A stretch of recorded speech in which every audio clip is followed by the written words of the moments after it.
Kita masih di Sportcast Nusantara TV. Coach Yayan mungkin bisa teruskan tadi. Ya, Ada penjelasan yang terputus tadi. Ya. Ada beberapa posisi yang mungkin masih dicari atau yang kurang bagi pelatih baru. Ya. Karena dari beberapa mereka pasti sudah melihat semua penampilan timnas kita. Betul. Kemudian mereka juga sudah mengidentifikasi cara bermain lawan kita. Ya. Nah, ini adalah ranahnya pelatih bagaimana dia meramu pemain yang ada, kemudian menambah kekurangannya dan memainkan taktikal yang akan dia mainkan melalui video analis. Dia analisa pertandingan lawan dari minimal itu kalau di kepelatihan kita minimal 5 sampai 7 pertandingan baru kita tahu bagaimana filosofinya lawan bermain away dan home. Itu pun dibedakan. Dibedakan. Jadi kalau 5 away beda dengan 5 Artinya home. Australia akan bermain berbeda ketika bermain di GBK, ketika dia bermain di Sydney nanti. Yes. Itu dianalisa oleh Clifford dan kawan-kawan. Pasti karena mereka lebih secara keilmuan lebih dulu dan lebih ini matang. Pasti mereka sudah memperkirakan bahwa bermain di Australia akan bermain seperti ini, siapa pemain kuncinya dan taktikal yang dipakai. Bahkan kalau kita mau bisa menggaris besar apa yang dilakukan oleh pelatih Australia dan si tim analisnya sudah menguasai itu, dia tutup mata menit sekian si ini diganti dengan ini, bermainnya berubah begini dan seterusnya. Sampai sebegitunya ya. Yes. Itu adalah cara sebuah tim bekerja di belakang memberikan support kepada pelatih kepala. Bahkan itu kalau sekarang boleh komunikasi dari atas pasti ada yang bicara menit 62 dia akan mengganti ini. Formasinya akan seperti ini. Itu ada cue yang sudah dikasih tahu. Bahkan sekarang kalau di FIFA menyediakan iPad di samping asisten pelatih untuk bisa relay kejadian itu yang sudah dikirim dari atas. Jadi kejadian gol, kirim. Maka pada saat dikirim sudah ketahuan, ada yang miss. Misalnya pemain back kiri terlambat masuk, maka ini ada area yang dikosongkan. Jadi semua sudah bicara teknologi, Mas. Sebegitu hebatnya teknologi sepak bola. Gimana, Boy? Saya mau tanya ke Coach Yayan dulu ini. Coach Yayan nonton pertandingan kita lawan Australia di GBK kan? Yang kita 0-0, kita diserang 2 hari 2 malam tapi kita bertahan. Kan pasti berbeda itu. Pola yang diterapkan oleh STY dengan sekarang Clifford. Nah di Australia pasti kita akan bermain lebih terbuka tentunya. Sesuai apa yang dikatakan oleh ini, kita lihat. Bagaimana menurut Kalau saya melihatnya bermain terbuka belum tentu. Belum tentu juga. Beropat karena targetnya timnas adalah 1 poin. 1 poin. Artinya dengan clean sheet kita 1 poin. Kalau tidak kebobolan minimal kita tidak kalah. Ya. Maka saya akan melihat mereka akan combine tactical defending untuk counter attack dengan bagaimana mungkin akan bertahan di middle area.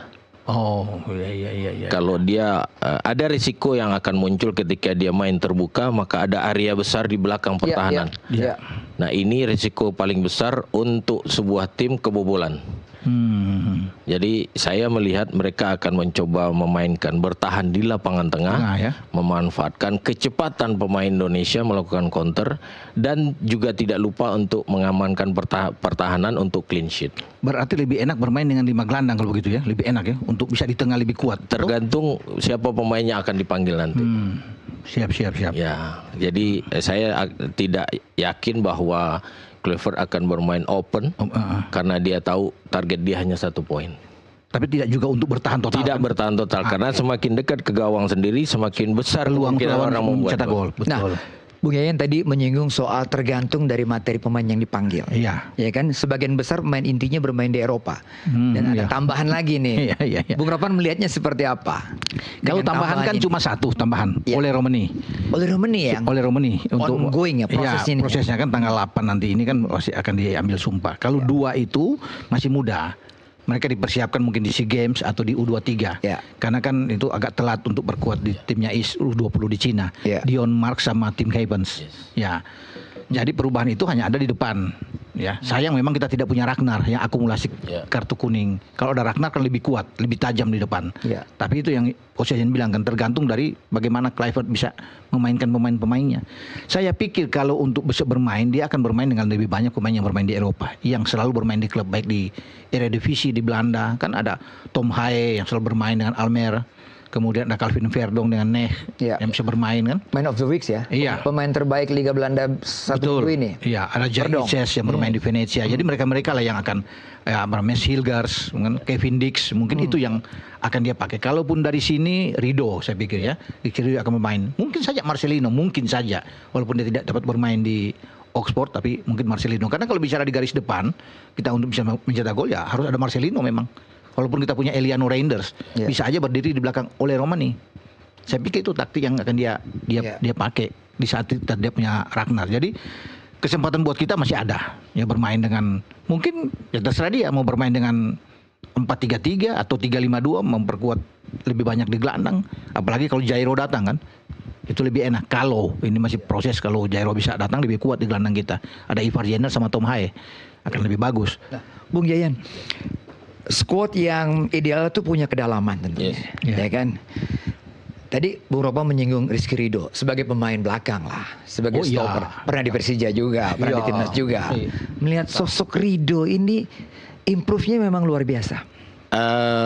Sempat bersama kami di SEA Games juga. Memang secara leadership baik, kemudian secara taktikal sangat baik, terutama dingin dan tenang dalam situasi tertentu.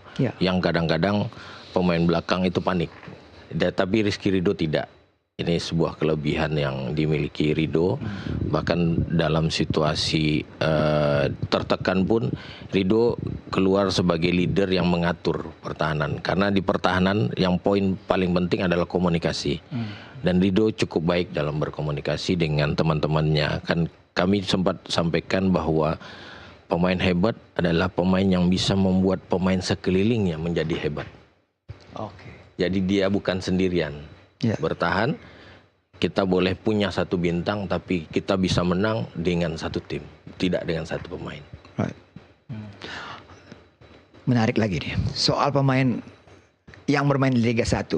Bung Yayan tidak melihat ada gap yang terlalu jauh kan antara pemain yang bermain di Eropa dengan teman-teman adik-adik kita yang bermain di Liga. Rizky Ridho, Egy, timnya Bung Yayan, Yakub.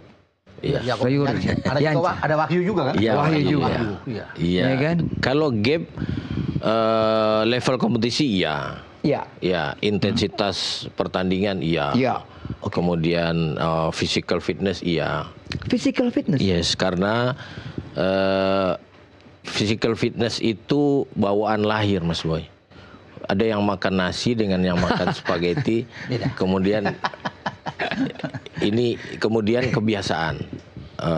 Semua kalau kita bandingkan standar fat pemain Eropa dengan Indonesia jauh sekali, Mas Boy. Di Eropa dia bisa standar fatnya 8-9.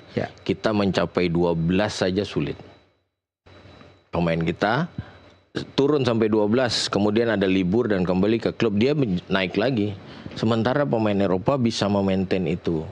Ini kembali kepada knowledge yang dia dapat dari basic.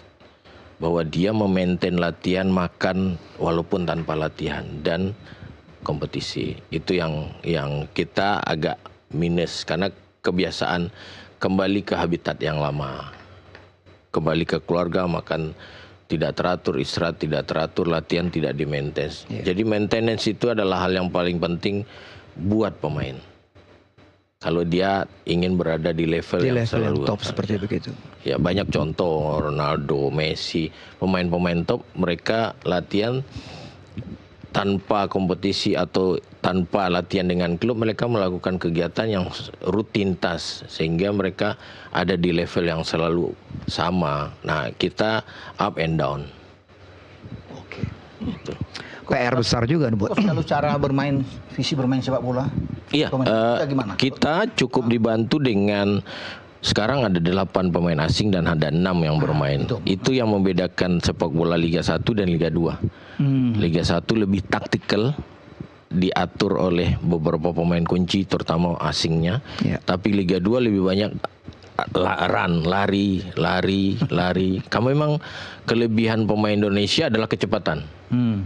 Nah, mereka sebagian besar tim-tim lebih memanfaatkan kecepatan yang ada. Gitu. Oke, kita pindah ke topik yang juga lagi hot ini, masalah asisten pelatih yang sedang di grooming ini ya, sedang di grooming. Ya, teman-temannya Bung Yaya, Coach Yayan juga, teman-temannya teman juga, akrab juga kan, ya. Ada saudara teman kita Kurniawan Kurus kan, ada Zul, ada Bima Sakti. Bung Ropan melihatnya seperti apa nih? Penting bener dua orang ini sebagai transfer ilmu lah dari ke pelatih utama. Ya penting juga, ya penting. Jadi saya pikir baguslah PSSI itu menyodorkan 10 nama dan harus dipilih 2. Kan selama ini kita tahu bersama ketika Luis Mia ada Nova, ada Bima kan. Luis Mia ketika STY ada Nova.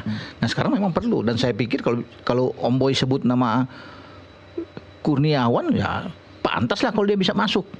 Itu geng, kita juga nonton waktu di Primavera dulu. Kurniawan bisa masuk nih, tapi kan 2 dia. Ya kita akan tunggu siapa lagi kan. Kan selama ini yang muncul kan nama Zulkifli Syukur sama Kurniawan. Jadi memang ada orang-orang seperti mereka yang ada 2 untuk bisa membantu juga. Mereka juga bisa belajar banyak ke Kluivert. Nanti kita tanya ke teman dekatnya. Temannya ini ya kan. Ya kan? Siapa tahu objektif kan. Ya. Dan siapa-siapa lagi setelah itu. Setelah pariwara berikut ini ya. Bung Yayan, tunggu ya. Kami kembali setelah pariwara berikut ini.